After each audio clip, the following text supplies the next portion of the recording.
yours, waiting on the sexy flow. Come get it all, are you gonna make me yours? Waiting on the sexy flow. I'm trying not to think about. चलिए अपनी कहानी शुरू करते हैं। आज की इस वीडियो में मैं आपको सफिया की कहानी सुनाऊंगी। सफिया इतनी खूबसूरत थी कि अंधेरे कमरे में इसका वजूद रोशन दिए की लो जैसा महसूस होता था। जब पहली बार बहादुर ने इसे देखा तो दिलो जान से उस पर फरिफ्ता हो गया। अहद कर लिया इसे अपनी दुल्हन बनाकर रहेगा। अब खाना पीना सोना और जीना सब हराम हो गया। इन दिनों वो 25 बरस का था और सफिया 15 के सन में थी। सफिया एक किसान की लड़की थी, मगर हुस्न की अपनी एक कीमत होती है। बिलाशुबा इसके हुस्न के चर्चे सारे गांव में थे। तभी इसकी मंगनी नंबरदार के बेटे फराज खान से हो गई। बहादुर इन दिनों एक मामूली आदमी था, बहुत ही मामूली। इसकी छोटी सी दुकान थी और फराज खान की इतनी हैसियत थी कि वो बहादुर जैसे आदमी की कई दुकानें खरीद सकता था।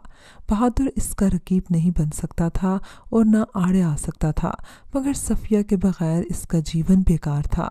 जब सीधे रास्ते मंजिल ना मिले तो बदनसीब मुसाफिर उल्टे रास्तों पर चलने की ठान लेते हैं। बहादुर भी अजीब मंसूबे बनाने लगा, मगर ये खूनी खेल इतना आसान नहीं होता। किसी जिंदा आदमी को मौत की वादी में गुम कर देने की तमन्ना करना, फिर सूली से बच निकलना किसी मोजज़े से कम नहीं। खून तो अपने आप बोलता है। सो नंबरदार के बेटे को मौत की घाट उतार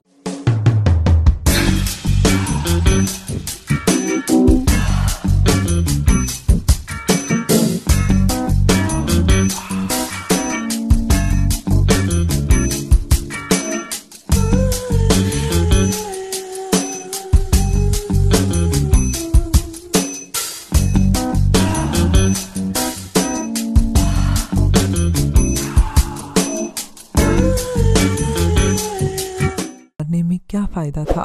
सूली पर चढ़ जाने से वो सफिया को तो नहीं पा सकता था। रवाज के मुताबिक मंगनी का टूटना मुश्किल था, ताहम फराज खान के होते सफिया को अपना बनाना नामुमकिन था, इसलिए इसका बेवा हो जाना लाजमी था। सफिया की शादी फराज खान से हो गई और वो सोचों के खारसारों में भटकता ही रह गया। वो ब्याह कर नंबरदार की हवेली चली गई और बहादुर मातम करता रहा और अपने गांव की गलियों में आवारा फिरने लगा। आखिरी मुलाकात में सफिया ने कहा था, बहादुर तुमको मेरी कसम, अगर मुझसे मोहब्बत है तो कभी मेरा नाम लबों तक मत लाना, एक लफ्ज़ भी मुंह से ना निकालना। पहली बार जब वो दुकान पर सौदा लेने आई थी तो बहादुर इसे देखते ही पत्थर का सा हो गया था। दूसरी बार इसे मेले में देखा। इस रोज़ वो सहेलियों से कुछ पीछे रह गई थी। तभी बहादुर ने इसे रोक कर कह दिया था, या तो मुझसे ब्याह कर ले वरना मैं तुझे जान से मार दूंगा। तब वो जोर से हंसी थी और फिर बड़ी अदा से कहा था, मुझको क्यों जान से मारता है, नंबरदार के लड़के को जान से मार, मंगनी तो मेरी इसी के साथ हुई है। तू बड़ी खुश है? बहादुर ने भरम होकर सवाल किया था। हाँ खुश हूँ। वो कोई ऐसा वैसा है? आखिर तो नंबरदार का वो लड़का है। फिर अफसरदा होकर बोली थी, बहादुर ये तो मैंने मजबूरी से कहा, हक बात तो ये है कि इससे ज़्यादा मुझे तू अच्छा लगता।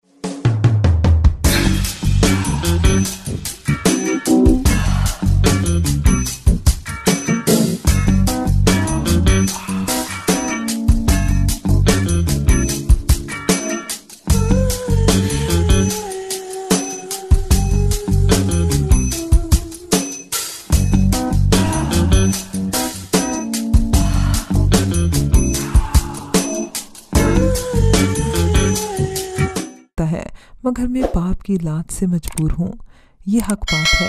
तो फिर सफिया खुदा के लिए तो मेरी जान बन जा, किसी तरह बस तू मेरी बन जा।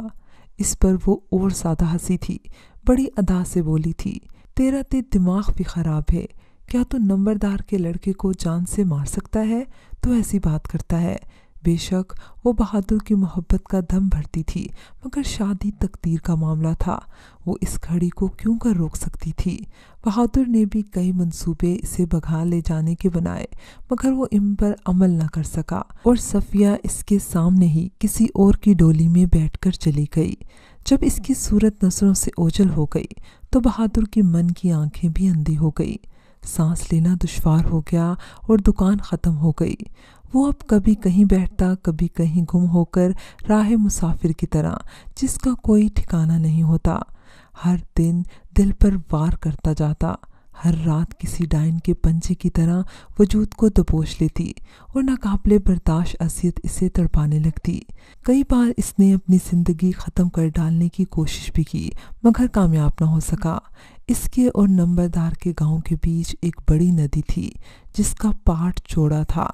गर्मियों के मौसम में तो इसमें पानी लबालब भर जाता और लोगों को ये नदी तैर कर नहीं बल्कि कश्तियों के ज़रिए पार करना पड़ती।